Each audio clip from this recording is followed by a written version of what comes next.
नाज़रीन आदाब, Avon TV में आप तमाम का खैर मकदम है। रायचूर शहर के वक्फ दफ्तर के इजलास हाल में आज रायचूर रुकन पार्लिमान कुमारा नायक के साथ मुस्लिम तबके के कायदीन, मोअज़्ज़िज़ीन, उलमा इकराम, मशाइखीन इकराम और दीगर दानिशवरान का एक अहम इजलास मुनक़्क़िद किया गया था। इस इजलास को जिला वक्फ मशावरती कमेटी के चेयरमैन मौलाना मोहम्मद फरीद खान और वक्फ की जानिब से मुनक़्क़िद किया गया था, जिसका मकसद यही था कि आने वाले पार्लिमानी इजलास में रायचूर रुकन पार्लिमान मुस्लिम तबके की राय जानकर मुस्लिम तबके की आवाज़ को पार्लियामेंट में पेश कर सके। खुसूसी तौर पर वक्फ अमेंडमेंट बिल के ताल्लुक से मुस्लिम तबके की क्या मांगे हैं, इस सिलसिले में रुकन पार्लिमान के इल्म में बात लाने के लिए इजलास मुनक़्क़िद किया गया था। इस इजलास में मुख्तलिफ तजावीज़ात भी पेश की गई, जिसके ताल्लुक से रायचूर रुकन पार्लिमान ने अपने ख्यालात का इजहार भी किया। खुसूसी तौर पर बारगाह हजरत खुतब रायचूर के मुतवल्ली व सदर नशीन मौलाना सैयद शाह अशरफ रजा हुसैनी अल अशरफी ने एक मसौदा पेश किया, जिसमें वक्फ अमेंडमेंट बिल के ताल्लुक से ये बताया गया कि इसमें क्या नकाइस हैं और किन किन नुकात की वजह से मुस्लिम तबके को नुकसान पहुंच सकता है, और उसके तदारुक की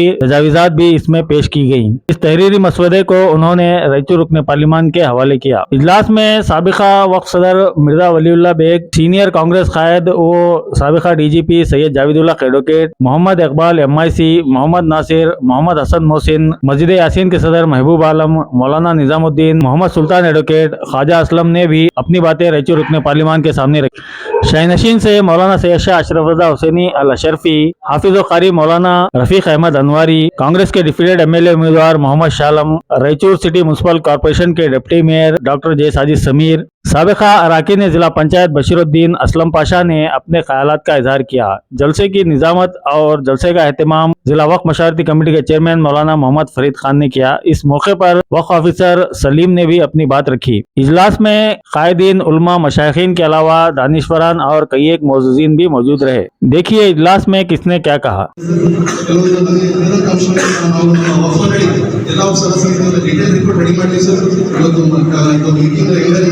ಅಧ್ಯಕ್ಷರು ನಮಗೆ ಹ್ಯಾಂಡ್ ಓವರ್ ಮಾಡಿರುತ್ತಾರೆ ಸರ್. ನನಗೆ ಎರಡು ಮಾತನಾಡಬೇಕಂತ ತಮಗೆಲ್ಲ ಗಮನಿಸುತ್ತಾ ಮಾತನಾಡಿಸುತ್ತಿದ್ದೇನೆ. ऑफिसर जो 3 दिन जो जॉइंट पार्लियामेंट्री थी बैंगलोर में, उसने भी मौजूद थे, बोर्ड की तरफ से नुमाइंदगी करने वाले थे। तो मैंने बेहतर समझा वो मौजूद थे तो वो बेहतर बताएंगे। वो बता दिया कि जिसको नाकाम बनाने के लिए पार्लियामेंट में अपनी बात किस अंदाज में रखी, क्या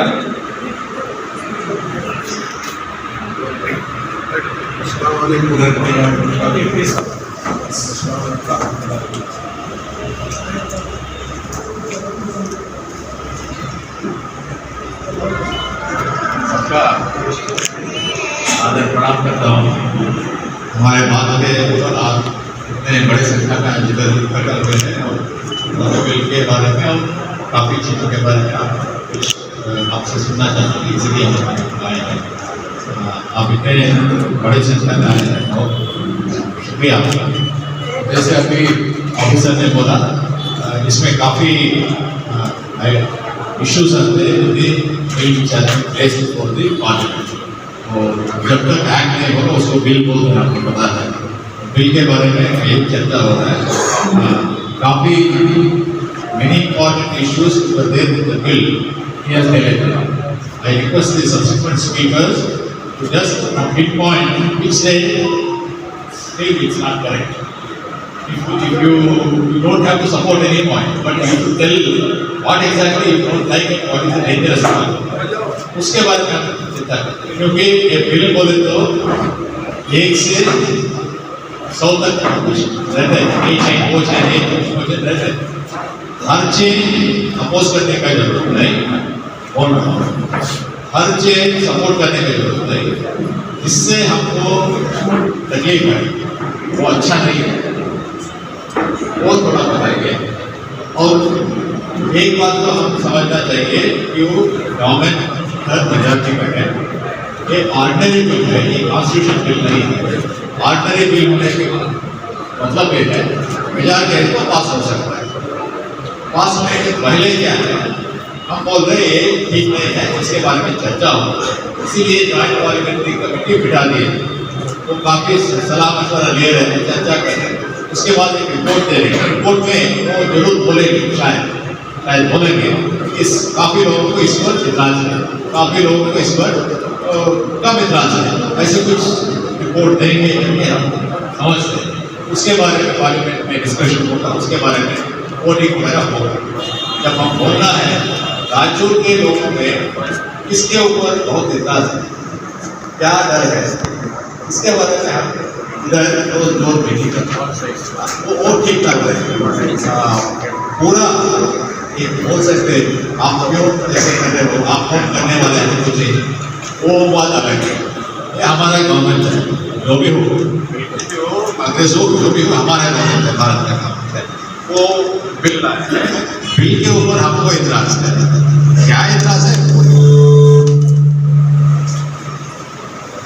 बाकी चीज थोड़ा ऐसे अलग करके We are working for having given opportunity to our community. Our top officer has already given details. Only 2 to 3 points I would like to put for you. One is the autonomous city of Rockport. It is being in danger. That we will have to take care of. Secondly, in the amendment, the powers of tribunal, they have been curtailed. It is very important issue, sir. Now, as it is, the tribunal is the supreme body of our government. When the powers of the tribunal are curtailed, then we, as a Muslim community, we could not get the justice. That point we will have to take care of. The third and last point is, other than Muslims, it is proposed that other than Muslims are being, it is proposed that other than Muslims, the members are being nominated to the board. That is not, so far as the whole community is concerned, it is not right. Why? Because our officer has already told that the people other than Muslims, they are not very much in knowledge of our rituals and everything. Therefore, that is not correct. That point you please take care of. Lastly and thirdly, the powers, vast powers have been vested in the authority of litigation. That will curtail the powers of the board. That you please take care of. And so far as the JPC recommendations are concerned, you kindly go through those proposals and please move forward on behalf of our Muslim community in particular and the public of Ranchur in general. Thank you, sir. Javed senior advocate से गुजारिश करता हूँ कि वो जब बैंगलोर में meeting हुई थी वहाँ पे भी जो है जाके हमारे वकील साहब बहुत तगड़े अंदाज में बात करते हैं। अस्सलाम वालेकुम तशरीफ फरमा हम लोगों ने पहले ही कर दिया है कि 1 से 2 मिनट का टाइम है। एमपी साहब इससे पहले भी एक मीटिंग बुलाई थी एजुकेट्स और इंटेलेक्चुअल्स, उसमें हमें पूरा ऑब्जेक्शन निकल दिए हैं एमपी साहब के तरफ से भाई जेपीसी में एमपी साहब का ऑब्जेक्शन एंड स्टेटमेंट्स मैं वहाँ पर पहुँचा है on behalf of the MP. He is the only the MP in Karnataka who has filed the objection before the JPC. और JPC वाले जब भी आए थे हमारे ऑफिसर साहब की गलती है, आप किसी भी इंटीमेशन नहीं करेगा। एडवोकेट्स को बुला सकते थे, इंटेलेक्चुअल्स को बुला सकते थे, आप नहीं बुलाए।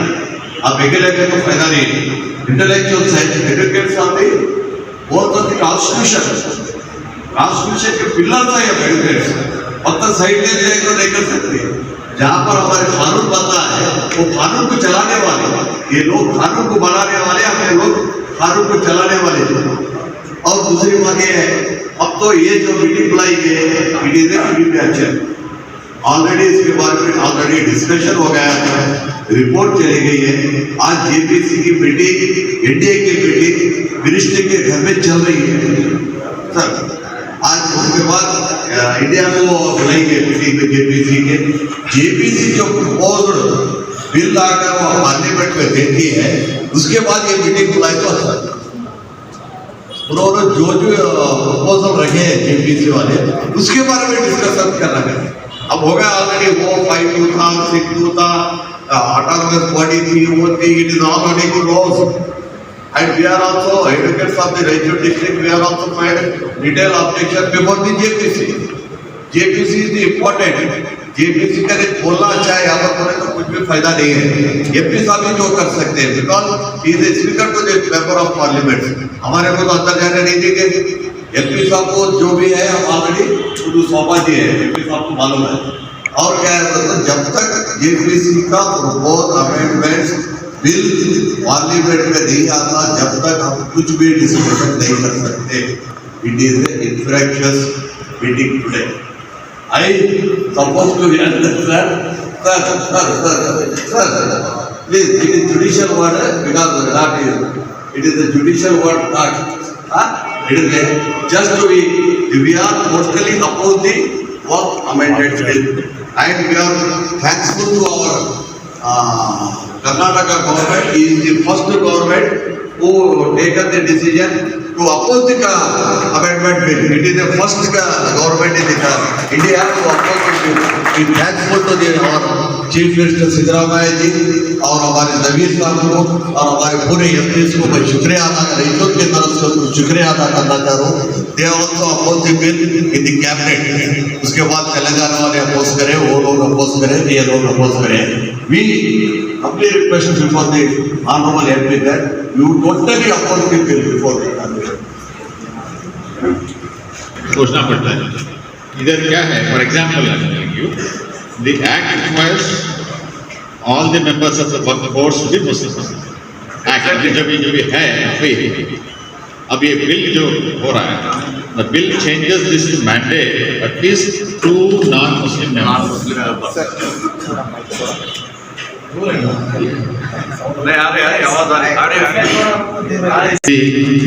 The bill changes this to mandate at least 2 non-Muslim members. At least 2 non-Muslim members. लेकिन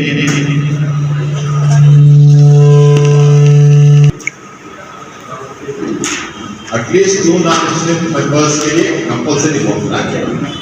लेकिन जो हो सकता है, allows for 7 out of 11 members to be non-Muslims. इसके बारे में 2 non-Muslim होना चाहिए। एक the reverse what is not told is 7 members can be non-Muslims. 2 must be non-Muslims. 7 out of 11 can be non-Muslims. मतलब ये ड्राफ्टिंग का भी गलती है। उनके दिल में क्या है पता नहीं। ये एक्ट पास हुआ तो क्या हो सकता है, 2 आदमी होना चाहिए, वो बात अलग है। रहने दो तो इसमें 7 out of 11 can become non. ये मुश्किल है, ये अपोज करना ही चाहिए। Very delicate point sir. Delicate point, इसको लीगली और लैंग्वेज में जो भी गलतियां करके मान लेते हैं, क्योंकि कोई भी नहीं बोल सकता है कि वक्त पे उसमें 7 out of 11 कैन भी नॉन मुस्लिम। ठीक है, पूरे नाम मुस्लिम पे रख सकते हैं,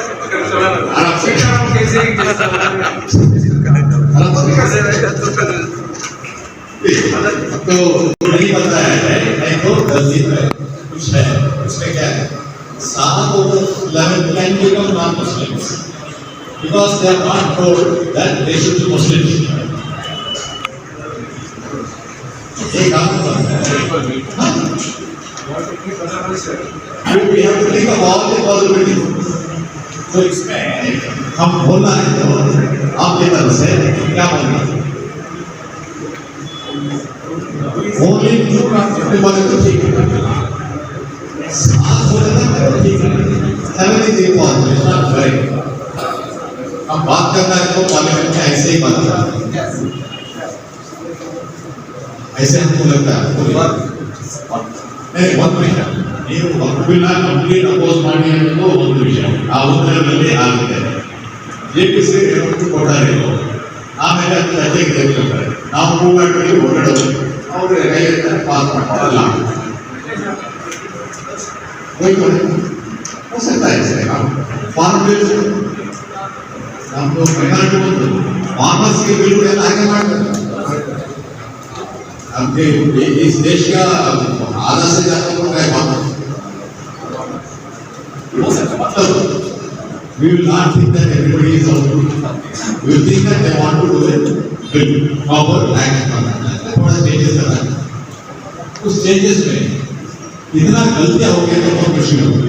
गलतियां नहीं हो गई, बहुत गलती हो गया, काफी गलती हुआ, हमको गलती महसूस हुआ, इसलिए हम रास्ते पे आ गए। एक उसके बाद बात भी डालना पड़ा, पता है उतना जरूरत नहीं डिस्कस करना, उसके बाद उसमें पार्लियामेंट में जो भी हो सकता है करना। इसीलिए हर चेंज जो बोलता है उसके बारे में बारीकी से सोचना पड़ता है, क्या आप दे सकते हैं, क्या नहीं दे सकते, क्या आप कर सकते हैं, क्या नहीं कर सकते करके हमको अंदाज होना चाहिए। इसमें एग्जाम्पल दिया आपको on the face of it, देखते ही हो सकते हैं ये ठीक ठाक नहीं, दो नॉन मुस्लिम्स आप प्रॉब्लम रखते हैं, लेकिन बाकी सब मुस्लिम होना चाहिए करके प्रॉब्लम नहीं है। इट नीड्स हमारे इसमें हम देखभाल करेंगे। सर अब देखिए टेक्निकली आप जो बता रहे हैं वो भी करेक्ट है एक जगह। हम ये चाह रहे हैं क्या, ये बात है ना हमारी सबकी कि जो पहले से चल रहा वैसे ही चले दे, अब अदर कम्युनिटी को इंक्लूड करने से प्रॉब्लम होता, ये हमारा ऑब्जेक्शन है, इम्पोर्टेंट ऑब्जेक्शन। और एक बात सर, एंडोमेंट बोर्ड में भी है ना मुस्लिम्स को रख सकते हैं। अरे भाई जब हिंदुस्तान में है हमारा सब कुछ, हमारे लिए इंडिया है तो हमारा तो एंडोमेंट बोर्ड में रखो, ऐसा क्या है? ये लॉजिक तो है, आप ये लॉजिक ले सकते हैं, आप लॉजिक ले लेंगे। दूसरे बोर्ड में दूसरे इनिशिएटिव ग्रुप्स में क्या है वही इधर भी फॉलो कर रहा है, दूसरे देश में क्या कर रहा है वही देखो। इंडिया एक अकेला नहीं है, सारे देशों में इसका वो भी नहीं, सारे इधर भी हिंदू है, मुस्लिम है, क्रिश्चियन है, सिख है, इसके ऐसा ट्रीटमेंट चल रहा है हमारे लिए।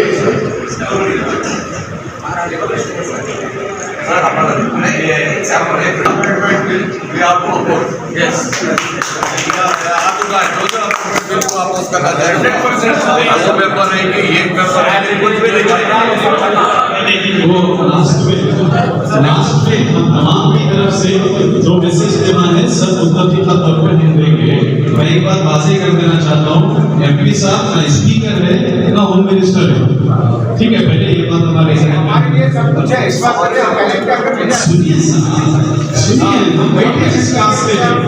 तो हम ये होम मिनिस्टर स्पीकर वैसे बोला, उन्होंने हमारी पार्टी के एमपी है, तो हम अपनी बात बहुत अच्छे अंदाज में उनके सामने रखें और फिर आगे उनकी जिम्मेदारी है हमारी बात को वहां पर पहुंचाए और हमें पूरा एजेंडा पहुंचे।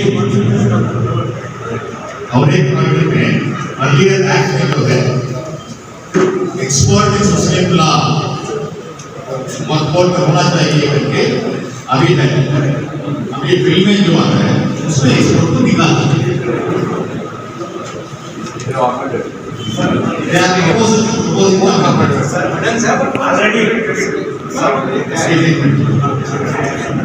अभी जो एक्ट है उसमें क्रिमिनल में मुस्लिम लॉ एक्सपर्ट एक आदमी होना चाहिए करके है।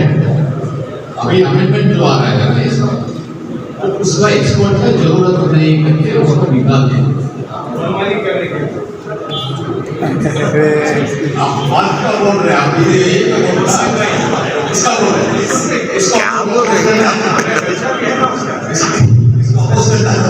क्योंकि एक्सपर्ट होना चाहिए, ठीक है।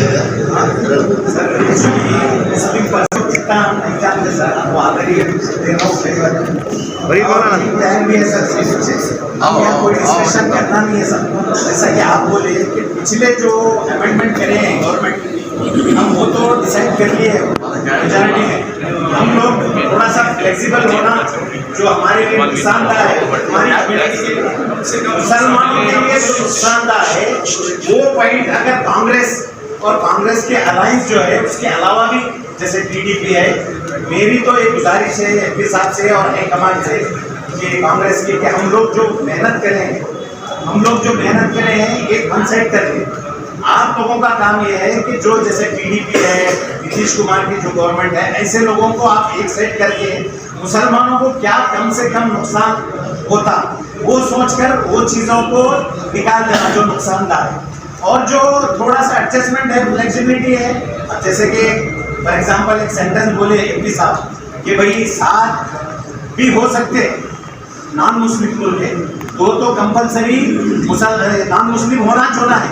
उसके अलावा वो सेंटेंस जो बढ़ाए हैं कि ट्विस्टिंग और लॉजिकल है।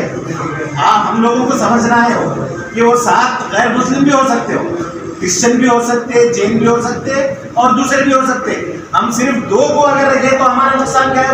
हम ये बोल सकते हैं कि मैं सिर्फ 2 नॉन मुस्लिम रहना, बाकी की मेजॉरिटी पावर वगैरह सुनिए आपकी बात होने क्या मैं भूल नहीं कर रहा हूँ, मैं क्या बोल ये कमर पे बैठो सब एक दूसरे से बात करके अभी मोहित भाई जो बात बोले हैं ये एक वाज़ेह बोल मौलाना साहब अभी साहब बैठ के 2 मिनट मेरा पूरा ये खत्म नहीं हुआ साहब। आपकी बात करो वहीं पे जो बोले हैं कम से कम नुकसान हो सर, इसके लिए सिद्धरामैया साहब मीटिंग में गए थे सर साहब, सिद्धरामैया साहब हमारे वक्त के मिनिस्टर जमीर अहमद खान साहब और ये बोसरा साहब अन्य भी हमारे मिनिस्टर्स हैं, सब मिलके तकनीकी साहब उम्मीद पर दुनिया कायम है। भाई एक कड़वे सच्चाई को सबको मानना पड़ेगा, ये बिल किसी भी हाल में पार्लियामेंट में पास होना ही है। ना सिर्फ बैठो मैं उनसे बात करो जी, बीच में तुम्हें तुम बैठो हमारे जॉइंट पार्लियामेंट कमेटी के मेंबर है ना साहब नासिर हुसैन साहब जो बंगाली के राज्यसभा एमपी हैं, उनसे हम बैठ के पूछे क्या है असल बात बताइए, दिल में क्या है चल रहा है। उन्होंने फिर बोले कोई भी रोक नहीं सकता कि बिल पास होने के वास्ते, तो फिर कैसा भाई जैसे हमारे मुल्क में बोले हम वोट डाल के मन से गवर्नमेंट कर रहे हैं, कांग्रेस पार्टी को हम कुछ भी वो वोट दे देते हैं, तो फिर क्या सोचे कांग्रेस पार्टी मुसलमानों के लिए? तो नासिर हुसैन साहब ने जवाब दिया कि भाई हम ये चाह रहे हैं कि इसमें कम से कम नुकसान हो, फिलहाल बिल तो पास होगी किसी भी हाल में, तो हमारी कोशिश ये है कि नुकसान कम से कम हो। जैसे कलेक्टर के हाथ में जो इख्तियारात किए हैं उसको खत्म किया जाए। और सर ये और एक जो नॉन मुस्लिम को उसमें रखने की बात की जा रही है, एमपी साहब उसको अलग समझ रहे हैं, हम लोग अलग समझा रहे हैं सर। इसमें वक्फ बोर्ड सर कुरान व हदीस के मुताबिक इसमें जो रूल्स है सर वक्फ बोर्ड, जैसे यहाँ डिस्ट्रिक्ट वक्फ बोर्ड चेयरमैन बनने के लिए अल्लाह की कसम खाना पड़ता सर, मैं हलफ लेता हूँ, मैं वोट लेता हूँ अल्लाह के नाम में। ये कुछ अलग तरीका है सर वक्फ बोर्ड का, तो इसीलिए किसी की दखल अंदाजी नहीं पसंद कर रहा है वक्फ बोर्ड। और जैसा कि आप बोले हम संभाल सकते, यकीनन सर 75 ईयर से संभाल रहे हैं तो आगे भी संभालेंगे मुसलमान वक्फ बोर्ड को। और आखिरी चीज तो कम से कम नुकसान होने के लिए आप लोग इतना देखिए, कांग्रेस गवर्नमेंट कोशिश कर रही है हमारे लीडर्स भी, और जमीर अहमद खान साहब गवर्नमेंट ऑफ कर्नाटका की तरफ से टीडीपी और नीतीश कुमार दोनों की पार्टियों से उलमा इकराम का एक बड़ा वफद लेकर आजकल में जाने वाले हैं, तमाम चीजें जेर बहस है, ये आप लोग इतना देखिए। और एक एग्जांपल ऐसे ही है, बताया हमने if somebody has to create a waqf, he has to make a waqf, he has to be a practicing Muslim for 5 years. इसके बारे में आपका क्या है? पहले जो था जो भी चाहिए मन चाहिए वो वक्त कर सकते, मतलब बाकी कर सकते थे, ईसाई भी कर सकता था, कोई सरकार भी कोई भी वक्त दे सकता, वक्त बोले तो भगवान के नाम पे वो रखता, किसी सेक्युलर काम के लिए हो सकता है, कुछ एजुकेशन के लिए हो सकता है, कुछ हेल्थ के लिए हो सकता है, कुछ भी हो सकता है। इसके लिए सिर्फ मुस्लिम होना चाहिए, अपने को मुस्लिम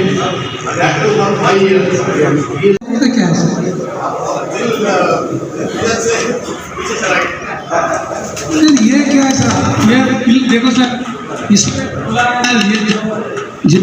ये ना सर, यहाँ क्या है, ये ऑटोनोमस बॉडी को छोड़ देना चाहिए सर। इसमें हमारे को क्या लग रहा है, इसमें सेंट्रल गवर्नमेंट इन्वॉल्व हो रही है, सेंट्रल गवर्नमेंट प्रेशर डाल रही है ऐसा हमारे सेंट्रल गवर्नमेंट जो ये जेपीसी स्कीम पे एक प्रेशर डाल रही है कि भाई जल्दी से पास कर से निकल जाना।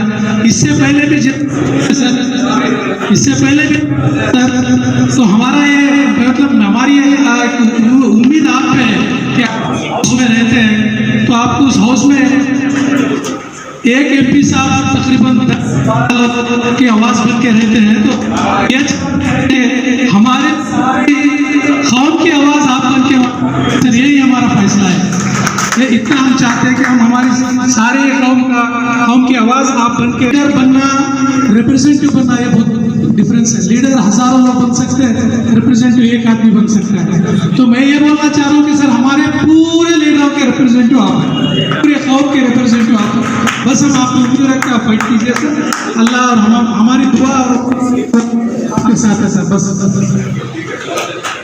ये भी जो बिल आ रही है उसमें खराबी मुसलमानों की क्या है, अच्छाई क्या है, वो क्यों देख रहे हैं? मुसलमान जो 70 सालों से जो चीज लेकर चल रहे हैं तो क्लियर कर दे कि भाई वो लोग जो चाहते हैं, जो कम्युनिटी चाहती है वो कम्युनिटी करने दो। अब इसमें अगर मैं सही बोल रहा हूँ तो हाथ उठा के लाइन करिए आप, हाँ सही है ना? तो ये थोड़ा सा आपसे अगर सर हम चाहते हैं हमारे नेशन के एमपी पार्लियामेंट में ठोक के कहे कि नहीं चाहिए बिल खत्म हो गया।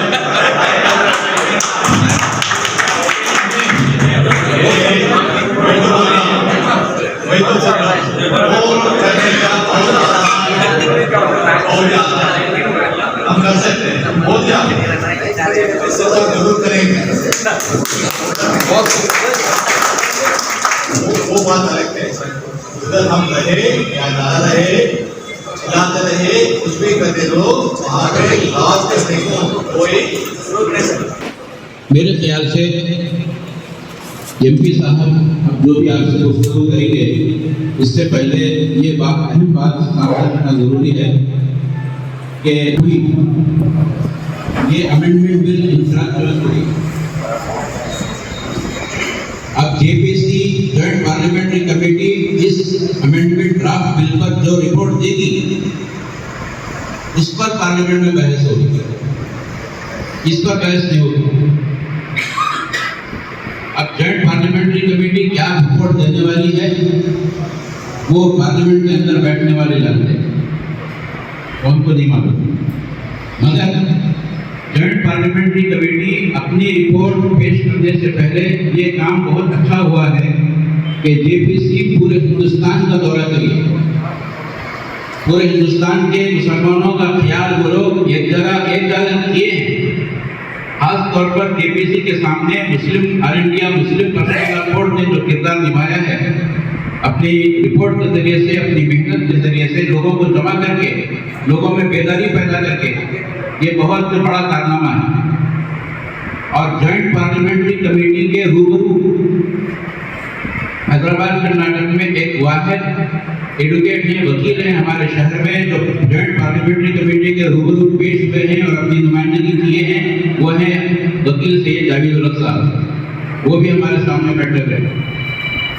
अब तमाम वक्फ तरमीमी बिल का मामला मुनहसिर है जॉइंट पार्लियामेंट्री कमेटी की रिपोर्ट पर।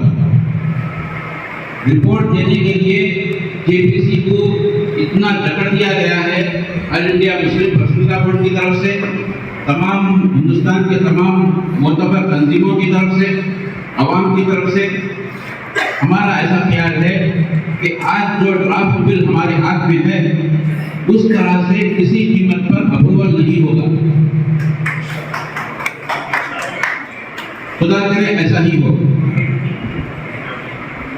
अब ड्राफ्ट बिल पर जॉइंट पार्लियामेंट्री कमेटी की जो रिपोर्ट आएगी वो टेबल होगी पार्लियामेंट में।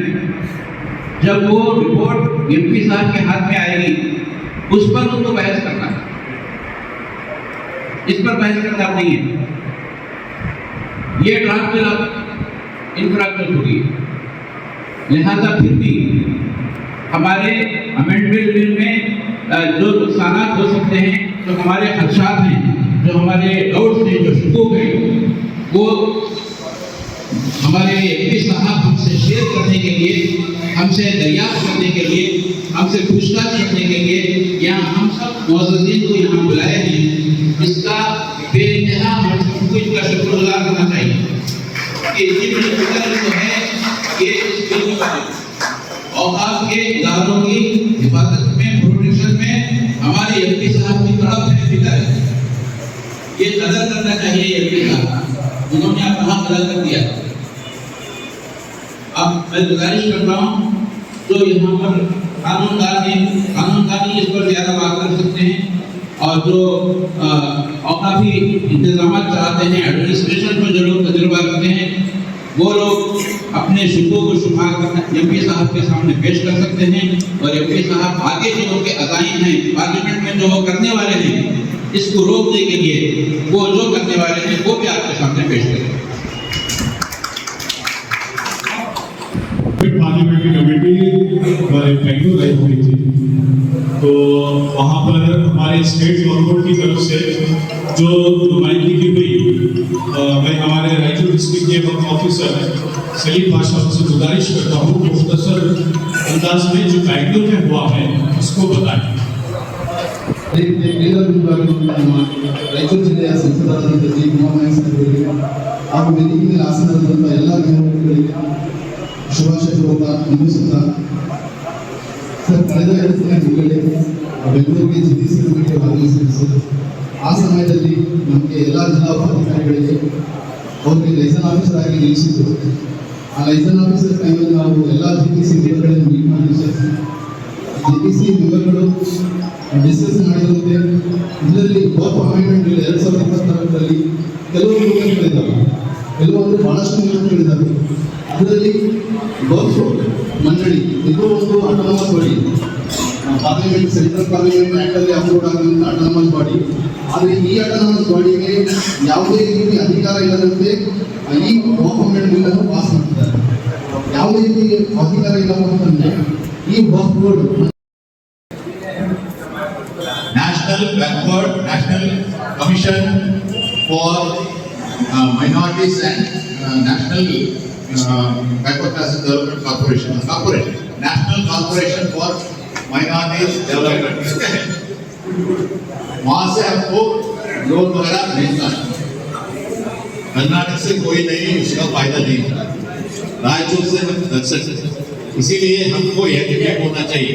यंग लीडर्स यही बैठे हैं और एक सीधा उसको रिसर्च करने के लिए और एक प्रपोजल करने के लिए एक टीम होना चाहिए। वो क्या करना चाहिए करके जो कर सकते हैं उसके मुताबिक मांगना चाहिए, उसके मुताबिक लोन लेना चाहिए, उसके मुताबिक कार्यक्रम अनुष्ठान करना चाहिए। एक ही आंकड़ा देखना चाहता हूँ आपको, 1994 में नेशनल कॉर्पोरेशन का गठन हुआ है, तब से हम 132 करोड़ दिए हैं। हमारा state of Karnataka, state of Raichur नहीं है। केरला लिया है 2,800 करोड़। इतना फर्क है, ये चौंकाने वाला बात है। इसलिए हम आपके साथ शेयर करें। आप क्या करना बोले तो हम क्या करना बोले, हम सब मिलकर क्या करना बोले तो एक तो टीम करना है, छोटा सा टीम करना है, थोड़ा बड़ा लेकर कम्युनिटी में जो भी है, माइनॉरिटीज और ईसाई जो भी हो सकता है, तो यंगस्टर्स के लोग हैं, निष्ठा से काम करने वाले, निष्ठा से लोन लेके वापस देने वाले। एक बार ले सकते कुछ करके, बाद में वापस देंगे। 2,800 करोड़ केरला के लिए ऐसे नहीं गया, वेस्ट बंगाल को 4,000 रुपया ऐसे नहीं गया। ऐसे जब वापस आते हैं, देखते हैं लोन वापस आ रहा है, ठीक ठाक हो रहा है, फिर वापस रीपेमेंट इसलिए 132 को 132 में लगे, वो 2,800 चलेंगे, वेस्ट बंगाल 4,000 चलेंगे। कितने लोगों को अच्छा है ये सब। इसके बारे में कभी सोचना है, जल्दी करना है, क्योंकि वो इस गवर्नमेंट उस गवर्नमेंट मानते हैं। इस गवर्नमेंट में भी मुस्लिम लीग के एमपीआर के बिना के दो महीने को सैंक्शन करके जा रहा है, हम इधर बैठे हैं।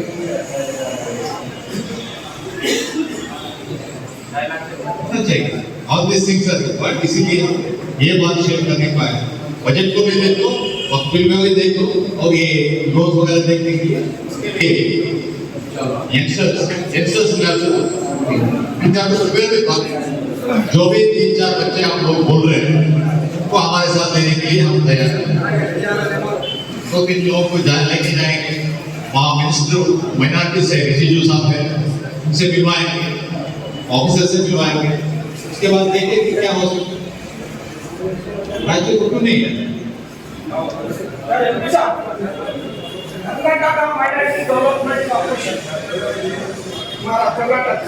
तो पिछला मतलब 2014-15 में सिद्धरामैया साहब सीएम थे, तो जब शादी महल के लिए 2 करोड़ रुपए जमीन होने शादी महल उसके तो डिपार्टमेंट के तो यहाँ पर उसका प्रॉपर्टी है, वहाँ पर बनाकर दे रहे कि गरीब वाले मतलब वो इंडिपेंडेंस अब जो भी गवर्नमेंट बनाया तो वो इसी बात प्रोजेक्ट में नहीं है। तो आपसे मैं रिक्वेस्ट कर रहा हूँ, सिद्धरामैया साहब से जमीन मिनिस्टर से मिलिए, फिर वो आपको है ना शादी महल के लिए 2 करोड़ रुपए दे देंगे और संकलन कराना मुझे मैं रिक्वेस्ट कर रहा हूँ। इस गवर्नमेंट को आपने क्या आप करो, हम लोग उधर भेजे, हम वो काम करते हैं।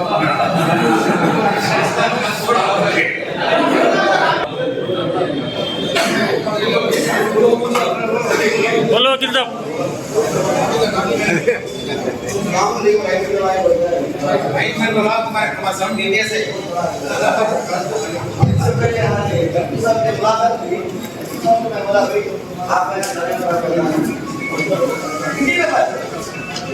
हिंदी में बात कर, बहुत बड़ी खुशी है।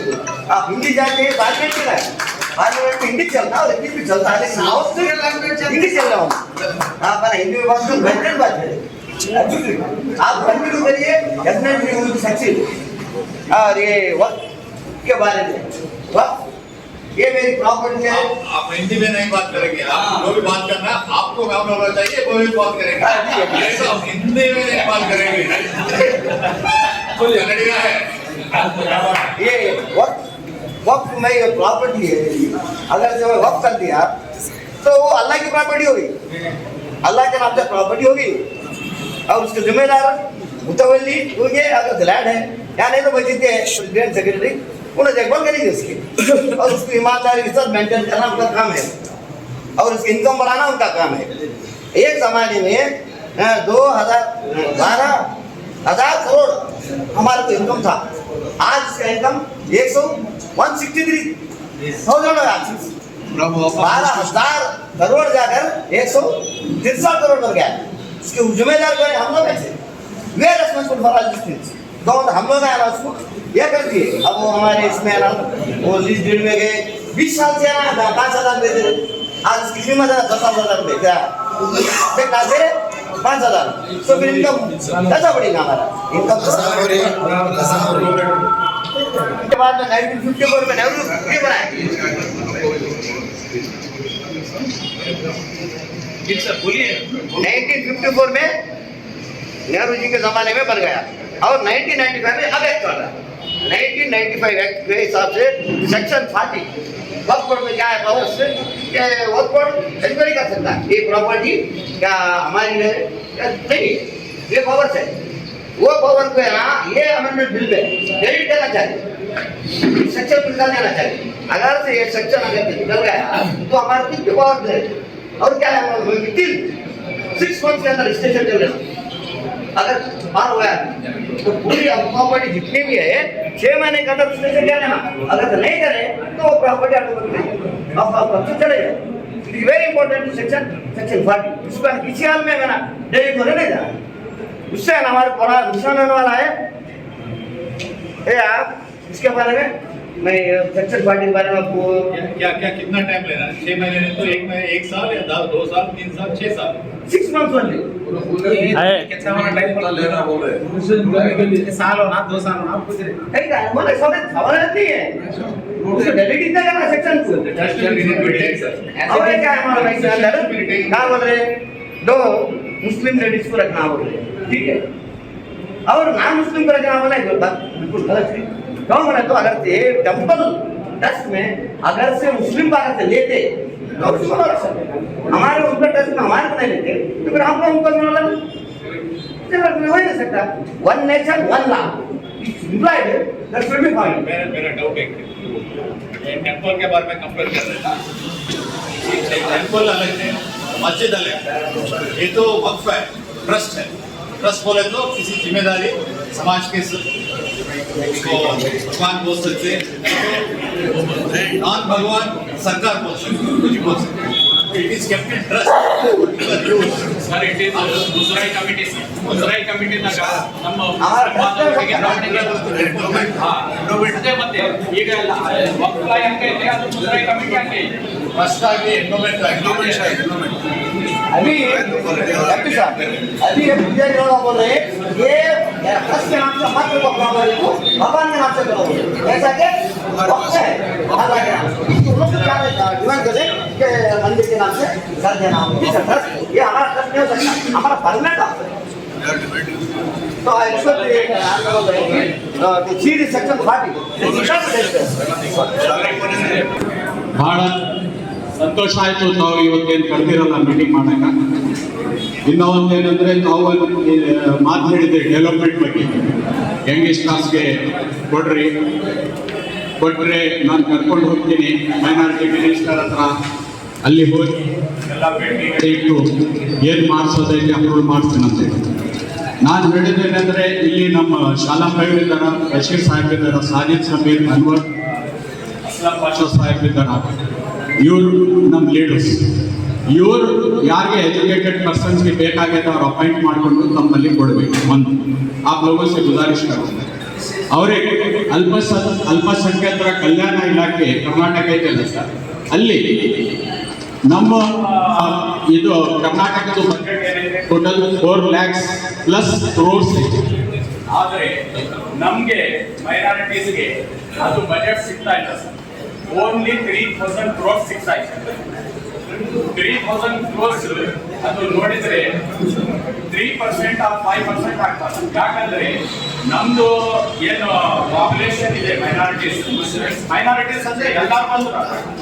ಮುಸ್ಲಿಮ್ಸ್ ಇರಲಿ ಕ್ರಿಶ್ಚಿಯನ್ಸ್ ಇರಲಿ ಬುದ್ಧಗಳು ಇರಲಿ ಎಲ್ಲರೂ ಇರಲಿ ಅದರ ಪ್ರಕಾರ 40,000 ಪ್ಲಸ್ ಕೋಟಿ ನಮಗೆ बजट बरಬೇಕು 40,000 ಕೋಟಿ 40,000 करोड़ से ज्यादा बजट होना जबकि 3,000 करोड़ आ रहा है ये जो है ना इम्पोर्टेंट पार्ट है मैं हमारे बशीर में से शादम में से सबसे रिक्वेस्ट करता हूँ इसके ऊपर आप काम करिए वहाँ पर जाकर हमारे सिद्धरामैया साहब के पास हमारे मिनिस्टर एस बसवराज साहब को एमपी साहब को सब्जेक्ट को ले जाकर माइनॉरिटीज लीडर्स को ले आकर हम जब तक फाइट नहीं करेंगे फंड नहीं मिलेगा हमारे डेवलपमेंट नहीं होगी ये एक इम्पोर्टेंट पॉइंट और दूसरा सर एजुकेशन पर्पस में जो हमारे पास खाली नाम को स्कॉलरशिप माइनॉरिटीज को दे रहे बोलकर जो बताया होगा सर वो बिल्कुल जो है ना फ्लॉप इसलिए फ्लॉप है 1,000 रुपए से लेकर सिर्फ 3,000 रुपए 1,000 रुपए 1 to 5th स्टैंडर्ड में दे रहा आज के 1,000 रुपए क्या वैल्यू है स्कूल्स में छोटे से छोटे स्कूल में भी बच्चा पढ़ रहा बोले तो वो जो है ना फीस 10,000 रुपए जो फीस है मिनिमम फीस स्टेट गवर्नमेंट जो है करते सर ಅದು ಇಬ್ಬರದು ಕನ್ಸಿ ಬರ್ತದೆ ಸರ್ ಅಲ್ಲಿನೂ ತಾವು ಫೈಟ್ ಮಾಡಬೇಕು ಇಲ್ಲಿ ಸ್ಟೇಟ್ ಗವರ್ನಮೆಂಟ್ ಇಂದ ಏನಂದ್ರೆ ಸರ್ ಅವ್ರು 1,000 ಪಡೆಯಕ ಒಂದು ನಮ್ಮ ಶಾಲೆಯಲ್ಲಿ 1495 ಸ್ಟೂಡೆಂಟ್ಸ್ ಇದ್ದಾರೆ ಸರ್ ಅದರಾಗ ಅಪ್ಲೈ ಮಾಡಿದ್ದು 900 ಸ್ಟೂಡೆಂಟ್ಸ್ ಅದು ಸ್ಕಾಲರ್ಶಿಪ್ ಬಂದಿರೋದು 178 ಪ್ಲೀಸ್ ಗಮನಿಸಿ ಸರ್ एडजस्टमेंट हो रहा है, ऐसे कोई नोट करके दिए तो बहुत अच्छा होगा। नोट करा के दे दो, कर दे दो, मैं करा के दे दो। ये तो ಒಂದು ಸರ್ ಇದು ಇಂಥ ಕಾರ್ಯಕ್ರಮ ಅವರಲ್ಲಿ ಇಷ್ಟು ವರ್ಷದಿಂದ ಇಷ್ಟು ಕೊಡ್ತಾ ಇದ್ದೀವಿ ಫಸ್ಟ್ ಇಂಪಾರ್ಟೆಂಟ್ ಇಶ್ಯೂ ನಮ್ 3000 ಬಜೆಟ್ ಗೆ ಈ ಸಲ ಕನಿಷ್ಠ 20,000 crores ಗೆ ಒಯ್ಬೇಕು ಸರ್. ಒಯ್ದ್ರೆ ಮಾತ್ರ ಅನುಕೂಲ ಆಗ್ತದೆ ಸರ್. ಇನ್ನೊಂದೇನಂದ್ರೆ ಇಡೀ ಡಿಸ್ಟ್ರಿಕ್ಟಿಗೆ 2 ಆಟೋಸ್ ಕೊಡಿಸಿ ನಾವು ಆಟೋಸ್ ಕೊಡ್ಸಿವಿ ಅಂದ್ರೆ ಆಗಿದ್ದಿಲ್ಲ ಸರ್. ಎಜುಕೇಶನ್ ಪರ್ಪಸ್ ಎಷ್ಟು ಫಸ್ಟ್ ಪ್ರಯಾರಿಟಿ ಕೊಟ್ಟು ತಾವು ಎಷ್ಟು ಕೆಲಸ ಮಾಡ್ತೀರಿ ಅಂತ ಚೆನ್ನಾಗಿ ಆಗ್ತದ. ಇದು ಒಂದು ಮಾತು ಸರ್. ಇನ್ನ ಒಂದೇನಂದ್ರೆ ಮನಮೋಹನ್ ಸಿಂಗ್ ಜಿ 15.4 ಗ್ರಾಮ್ ಅವ್ರು ಇಟ್ಟಿದ್ರು. ಇನ್ನ ಒಂದು ವರದಿ ಏನ್ ಬಂದಿದ್ರು ಅಂತ ಹೇಳಿದ್ರೆ SC/ST ಕಮ್ಯುನಿಟಿಯಿಂದ ಬ್ಯಾಕ್ವರ್ಡ್ ಎಜುಕೇಶನ್ ದಾಗ ಫೈನಾನ್ಷಿಯಲ್ ಇದ್ರಾಗ ಮೈನಾರಿಟೀಸ್ ಆಗ್ಯಾರ. ಈಗ ಅದ್ರ ಬಗ್ಗೆ ನೀವು ಮಾತಾಡಿ ಅದು ಜಾರಿಗೆ ಮಾಡಿಸ್ಬೇಕು ಸರ್ ಅಂತ ಹೇಳ್ಬೇಕು ಸರ್ ಅವ್ರಿಗೆ. ಇನ್ನೊಮ್ಮೆ ತಮ್ಮಲ್ಲಿ ನಮ್ಮ ಸಹಕಾರ ಇನ್ಸ್ಟಿಟ್ಯೂಷನ್ಸ್ ಅಸೋಸಿಯೇಷನ್ ಇಂದ ತಮ್ಮಲ್ಲಿ ಬಂದು ಭೇಟಿ ಆಗ್ತೀವಿ. ಆ ನಂತರ ನಮ್ಮ ವರದಿನೂ ಕೊಡ್ತೀವಿ ರೈಟಿಂಗ್ ನಾಗ. ಮತ್ತೆ ಒಂದ್ಸಲ ಮನವಿ ಮಾಡ್ತೀವಿ ನಮ್ಮ ಮೈನಾರಿಟಿ ಲೀಡರ್ಸ್ಗೆ ಈ ಇದ್ರ ಬಗ್ಗೆ ತಾವು ಹೋಗಿ ಫೈಟ್ ಮಾಡಬೇಕು. ಬಜೆಟ್ ಹೆಚ್ಚಿಗೆ ತರಿಸಬೇಕು. ನಾವೆಲ್ಲ ನಿಮ್ಗೆ ಸನ್ಮಾನ ಮಾಡ್ತೀವಿ.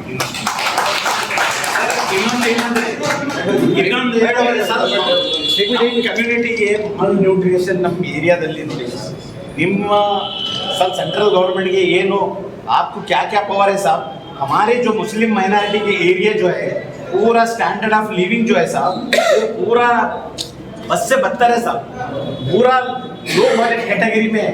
इसके लिए सब सेंटर से जो एजुकेशन के लिए और हेल्थ के लिए साहब आप रिम्स में जाके देखे साहब पूरे मैक्सिमम हमारी माइनॉरिटी की कौम रहती है. बच्चे सही डेवलप नहीं हो रहे क्योंकि उसमें हमारा कसूर है साहब. हमारा सोर्स ऑफ इनकम और पर कैपिटा इनकम हमारा लो है साहब. इसके लिए आप क्या कर सकते हैं साहब सेंट्रल गवर्नमेंट से. अब जैसा एक आप बोले कि भाई डेवलपमेंट के लिए लोन के लिए यूथ को आप हमारे लीडरों को बोले साहब उसी तरह साहब एजुकेशन और हेल्थ के लिए साहब बच्चे छोटे छोटे इतने कमजोर हो जा रहे साहब क्योंकि उन्हें कमाने वाला कमजोर है और उन्हें सही प्रोवाइड नहीं कर रहा सब फूड. उसके लिए सब सेंट्रल गवर्नमेंट से क्या फैसिलिटी कर सकते हैं ये हमारे किसी पर्टिकुलर नहीं सब खास तौर पे हमारे सर्टन प्रोग्राम्स जैसे आप हर बोर्ड चेक कर रहे हैं सब किए ना ये बहुत बढ़िया नहीं तो नहीं होता. इसीलिए जो भी प्रोग्राम आप लोग जनरल प्रोग्राम है क्या माइनॉरिटीज के लिए स्पेशल प्रोग्राम आए तो बहुत ठीक नहीं तो जनरल प्रोग्राम में हमारा हिस्सेदारी कितना है 2-3 प्रोग्राम के लिए करेंगे ट्राई करेंगे सब. और अमेंडमेंट बिल के बारे में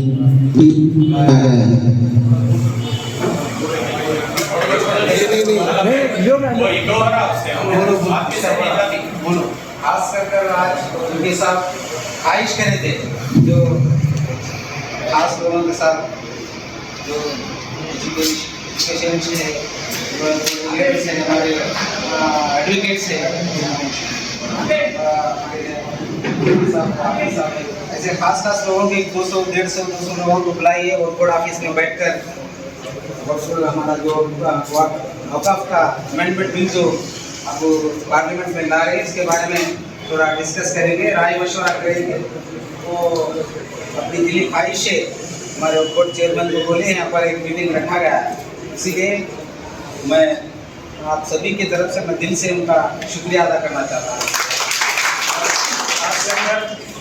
फिर अब बजट का जो ये सेशन चालू हो रहा है बजट के बारे में भी आप लोगों से राय मशवरा की बात करें MP साहब. जो कुछ भी आपको ऐसा कुछ दिखता है तो आप भी MP साहब को मिलिए या उनके लिए मिलकर उनको पहुंचाने का काम करेंगे इंशाल्लाह. मैं खास कर 2 दिन हमारे आलम भाई एक बात बोले वो शादी खाने की बात कर रहे थे DP जो शादी महल के बारे में. इतने दिन शादी महल के बारे में बहुत से इससे पहले करना था नहीं हुआ उसको गवर्नमेंट प्लान हुआ गवर्नमेंट फंड शादी महल के लिए लोन नहीं देता फ्री दे रहा गवर्नमेंट का कंस्ट्रक्शन के लिए हमारे स्टेट गवर्नमेंट बजट दे रहा. और आप सभी को मालूम है हाल ही में इसके का जो 4 एकड़ 7 गुंठे ज़मीन का जो हमारे सैंक्शन हुआ और वहाँ पर काम भी चालू होने वाला है। बहुत जल्द से जल्द साफ सफाई भी परसेंट हो गया है और उसका ड्राइंग्स वगैरह सब डाल रहे 2-4 दिन में।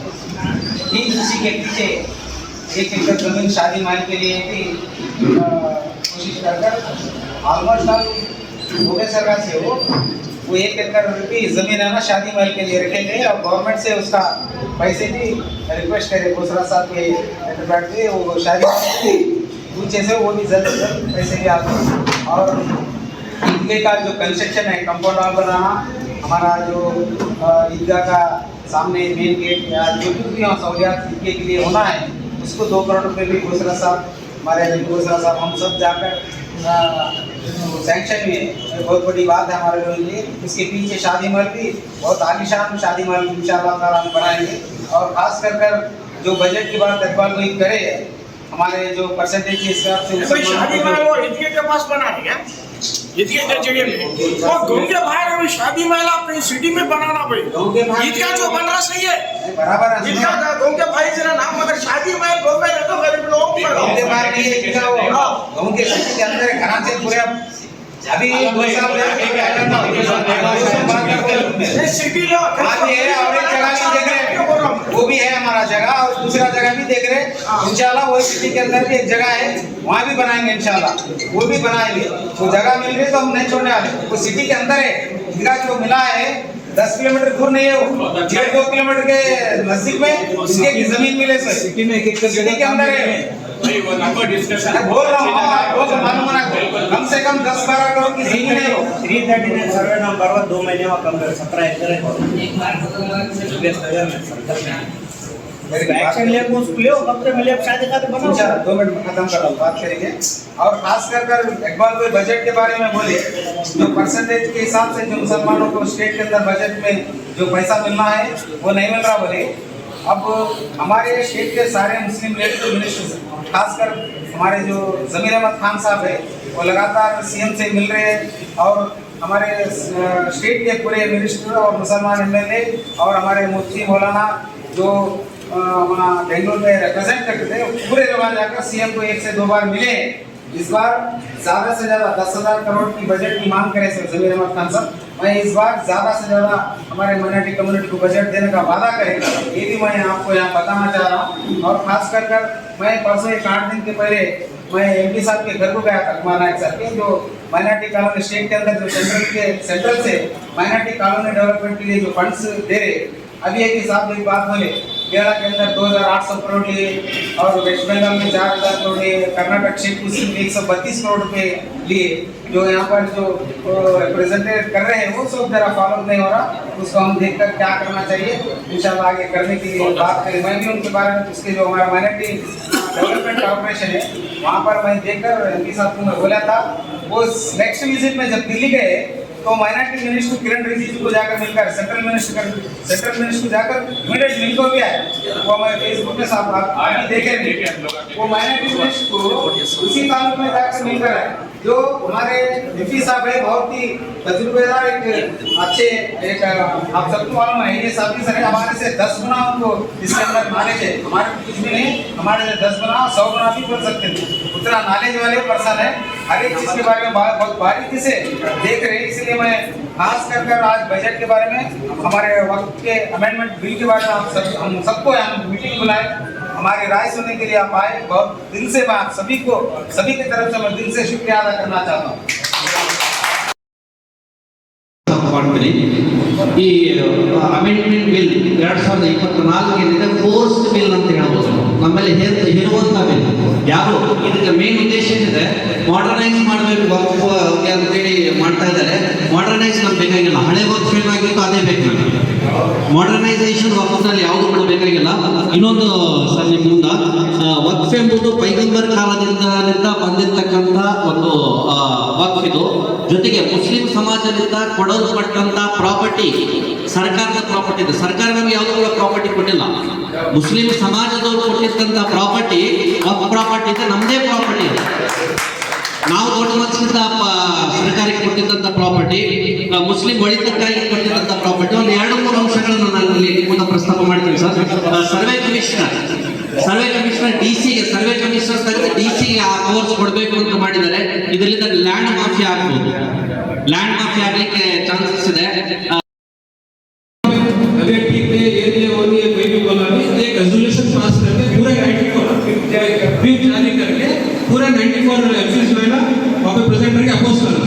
और इसके अलावा कांग्रेस गवर्नमेंट जब एमपी इलेक्शन था, इंडिया ब्लॉक बोल के एक ब्लॉक कम्युनिटी ब्लॉक बना हुआ. ये ब्लॉक बनाने के टाइम पे पूरे अदर पार्टीज को भी जुड़ा दिए.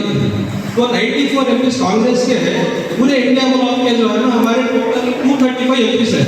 तो ये रेजोल्यूशन सिर्फ कांग्रेस की नहीं, आज के 235 टोटल ओवरऑल 235 एमपीज प्रेजेंट करके अपोज करो. ये हमारी We will keep keen observation on your every moment, so the thing will not go mess. Very hard and very close to discuss that. I hope that definitely you will do something to because the programs are not making like the proper making planning and we recommend our leaders also to recommend state government to utilize capital fund for this program. Thank you.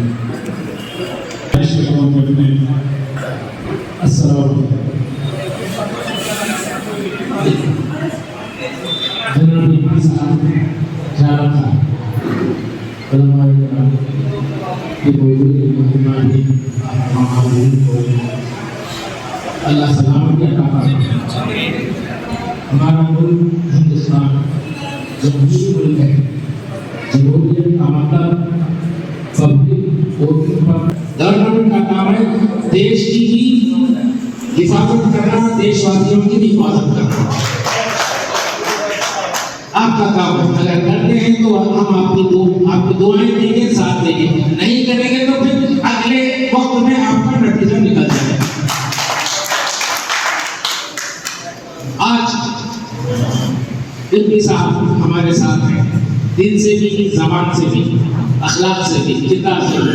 बहुत खुशी की बात है.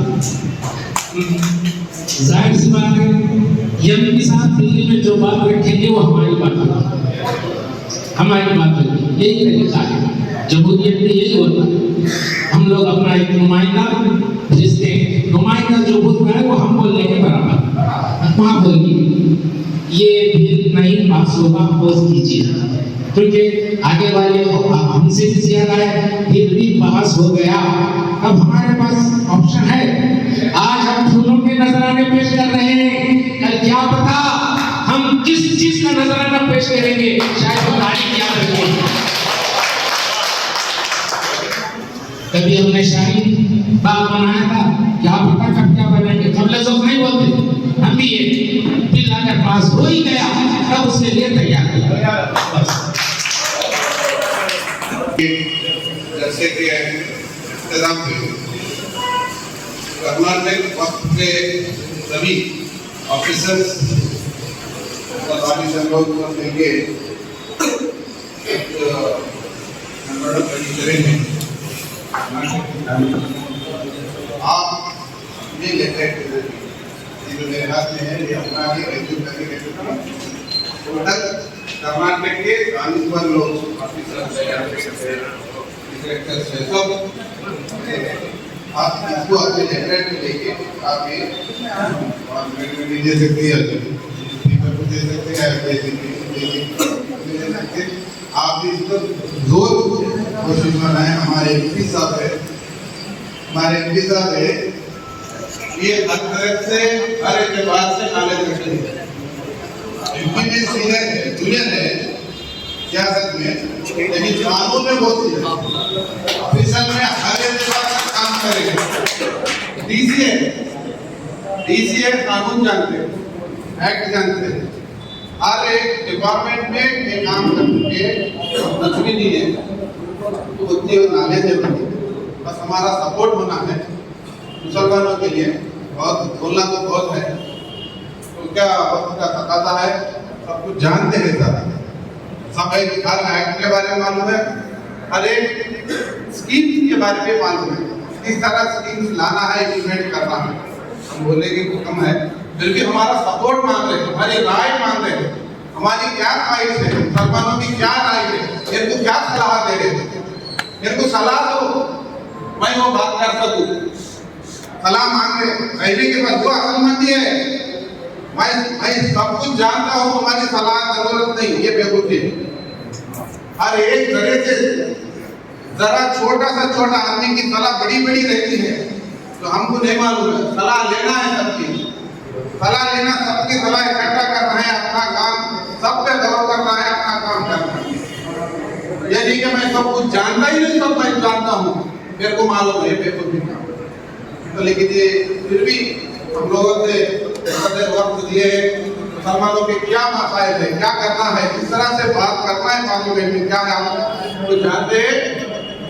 पूरे हिंदुस्तान के personal law board, Congress party, दूसरे party के भी मुस्लिम हैं, सभी लोग इस बिल पे बहुत जोर दे रहे हैं, बहुत जोर दे रहे हैं, बहुत जोर से ये कर रहे हैं, ये अपोज कर रहे हैं। ये गवर्नमेंट ऐसी गवर्नमेंट है तो टोटली मुसलमानों को नुकसान पहुंचाना, टोटली सिर्फ और सिर्फ मुसलमानों को टारगेट बनाई है।